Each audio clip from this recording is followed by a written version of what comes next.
আজকে আমি দেখাবো বিভিন্ন প্রকারের টেপ। কোন টেপ কোন কাজে ব্যবহার করবেন তা এই ভিডিওর মাধ্যমে আপনারা জানতে পারবেন। আমি প্রথমে দেখাবো ডাবল সাইড ফোম টেপ। দেখতে পাচ্ছেন খুব শক্ত আঠা এই টেপে দুই সাইডেই ব্যবহার করা হয়েছে। আমার কাছে একটি প্লাস্টিকের আঠালো ওয়াল হুক আছে। এই হুক অনেক দিন ব্যবহার করার পর এই হুকের আঠা নষ্ট হয়ে যায়, ফলে এটি আর ব্যবহার করা যায় না। আমি এখন এই হুকটি ফেলে না দিয়ে রিইউজ করতে পারি। এই হুকটির পিছনে ডাবল সাইড ফোম টেপ লাগিয়ে এইটিকে আবার আগের মতো ব্যবহার করতে পারবো।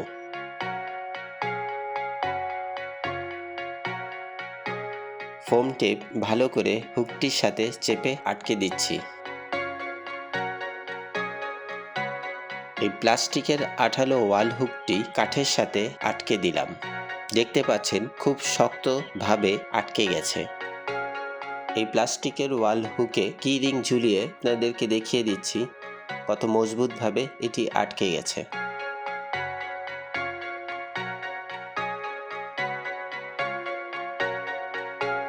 আমার কাছে একটি ছোট প্লাস্টিকের কন্টেনার আছে, এইটি আমি আটকে দেখাচ্ছি। আপনারাও বিভিন্ন সাইজের প্লাস্টিকের কন্টেনার আপনাদের সুবিধা মতো ডাবল সাইড ফোম টেপে আটকে এটি ব্যবহার করতে পারবেন।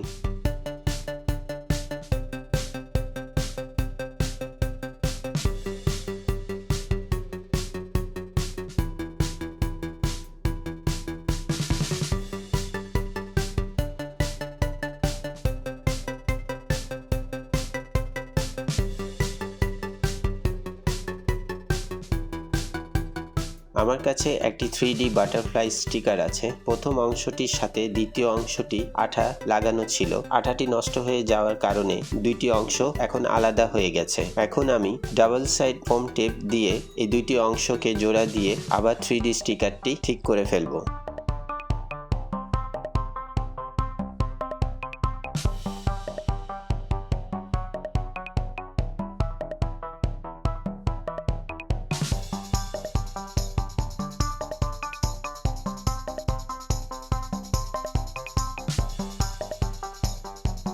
দেখতে পাচ্ছেন 3D স্টিকারটি আগের মতো হয়ে গেছে। এটি হচ্ছে ট্রান্সপারেন্ট ডাবল সাইড টেপ। এই টেপ আপনি ওয়ালে, গ্লাসে, কাঠে, সিরামিকে, টাইলসে, কম্পিউটার ডেস্কে বিভিন্ন জায়গায় ব্যবহার করতে পারেন। আপনি আপনার কম্পিউটার ডেস্কে transparent double side tape use করে pen drive, mobile charger, stapler, highlighter ইত্যাদি আটকে রাখতে পারেন। আমি এখন এই টেপটি ব্যবহার করে আপনাদেরকে দেখাচ্ছি।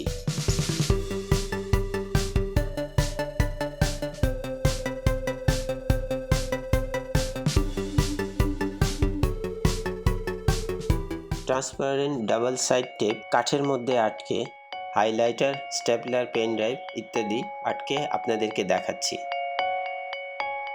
আমি এখন মাস্কিং টেপের ব্যবহার দেখাবো। মাস্কিং টেপ বিভিন্ন সাইজের হয়ে থাকে। আমার কাছে দুই ধরনের মাস্কিং টেপ আছে। এই মাস্কিং টেপ ব্যবহার করে আপনি ওয়ালে, কাঠে বা কাগজে বিভিন্ন ধরনের ডিজাইন তৈরি করতে পারেন।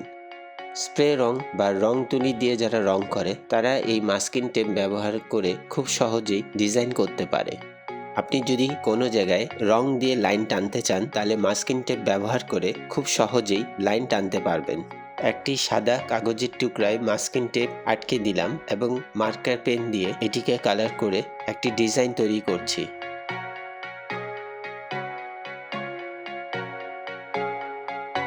মাস্কিং টেপটি খুলে ফেলছি। দেখতে পাচ্ছেন কত সুন্দরভাবে একটি ডিজাইন তৈরি হয়েছে।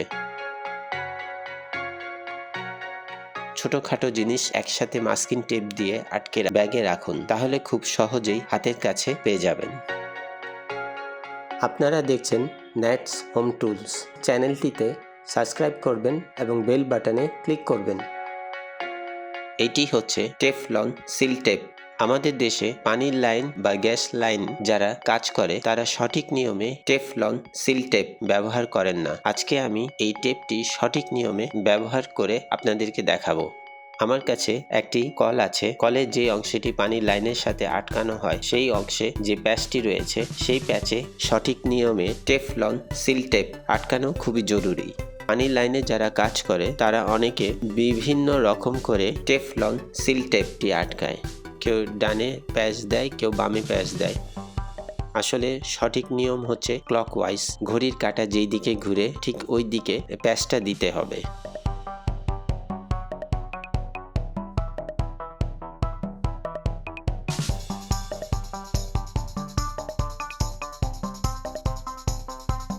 কলটির যে অংশে প্যাচ কাটা আছে সামনের দুইটি অংশ বাদ দিয়ে টেফলন সিল টেপ আটকে দিচ্ছি। পানির লাইনের সাথে কলটি যখন আটকাবেন তখন আর টেপটি খুলে যাবে না। এটি হচ্ছে পিভিসি ইলেকট্রিক্যাল টেপ। আমার হাতে তারের টুকরা দেখতে পাচ্ছেন, একটি অংশ কেটে গেছে। তারের যে অংশটি কেটে গেছে সেই অংশটি টেপ দিয়ে আমি জোড়া দিব।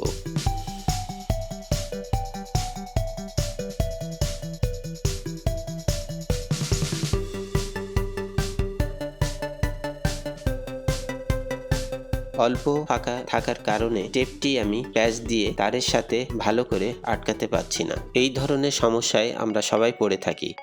ছোট একটি কাঠি বা ম্যাচ বক্সের কাঠি, ওই কাঠির মধ্যে কিছু অংশ টেপ আটকে নিব। এখন আর তারের মধ্যে টেপ পেঁচাতে কষ্ট হবে না এবং খুব ভালোভাবে টেপটি তারের সাথে আটকানো যাবে।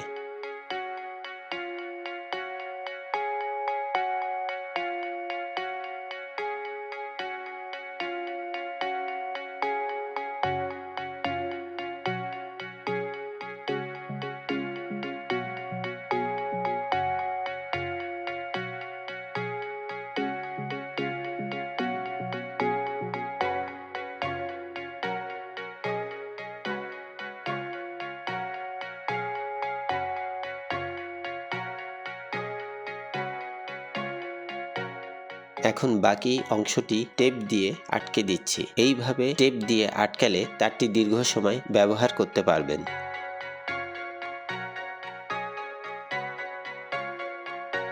ইলেকট্রিক্যাল ওয়্যার বা বৈদ্যুতিক তার নিয়ে যারা কাজ করে তারা অনেকে দুইটি তারের অংশ জোড়া দেওয়ার সময় ভুল করে থাকেন। এইভাবে জোড়া দিলে খুব সহজেই তার দুইটি আলাদা হয়ে যাবে। দেখতে পাচ্ছেন আমি কিভাবে তারটি জোড়া দিচ্ছি।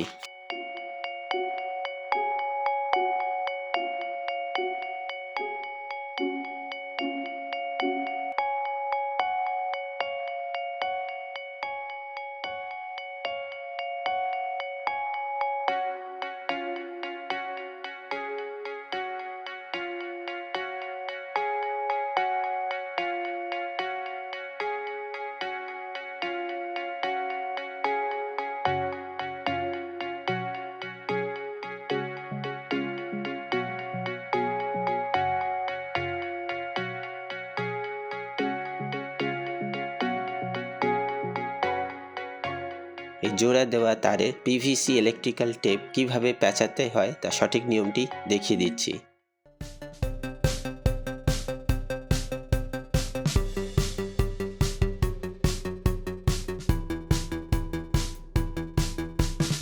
জোড়া দেওয়া অংশ থেকে একটু দূরে টেপ পেঁচাতে শুরু করতে হয়। টেপ পেঁচাবার সময় 3 প্যাচে একবার একটু টান দিয়ে আবার 3 প্যাচ দিয়ে আটকাতে হয়। এইভাবে করে যতটুক টেপ পেঁচাবেন প্রতিবারে 3 প্যাচ দিয়ে একটু টান দিয়ে আবার 3 প্যাচ দিবেন।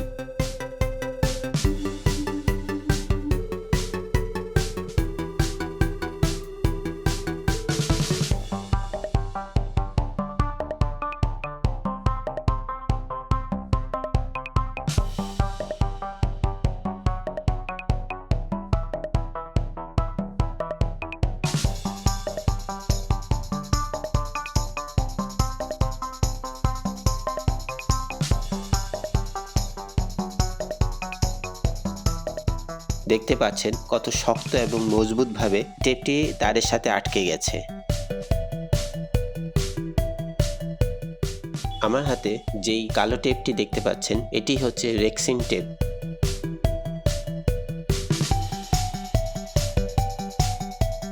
রেক্সিন টেপ খুব শক্ত এবং মজবুত হয়। এটি বিভিন্ন ধরনের রেক্সিনের সোফা, চেয়ার, গাড়ি সিট ছিঁড়ে গেলে বা কেটে গেলে বা ফুটা হয়ে গেলে এই টেপ ব্যবহার করে ছেঁড়া অংশে আটকে দিতে পারেন। রেক্সিনের সোফা, চেয়ার বা গাড়ির সিট ছেঁড়া বা কাটা বা ফুটা থাকলে তা দেখা যাবে না।